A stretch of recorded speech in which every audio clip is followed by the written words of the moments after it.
பிரச்சனை நோக்கி அமர்ந்தில்லை, பிரச்சனையே பார்த்துக்கிட்டு இல்லை. யாரும் அப்படி இருக்கீங்களா?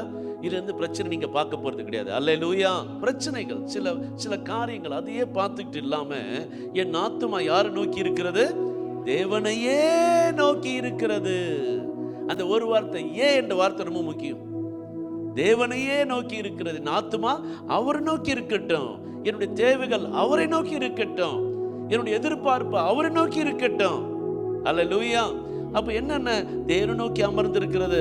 அவரால் என் ரட்சிப்பு வரும். சொல்லுங்க, அவரால் என் ரட்சிப்பு வரும். என்னெல்லாம் பிரச்சனையில் இருக்கீங்க, எல்லாவற்றிலும் கர்த்தர் உங்களை ரட்சிக்க போகிறார்.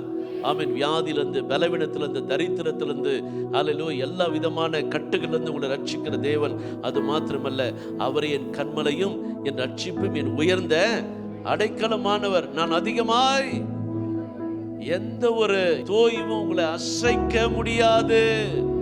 அல்லேலூயா.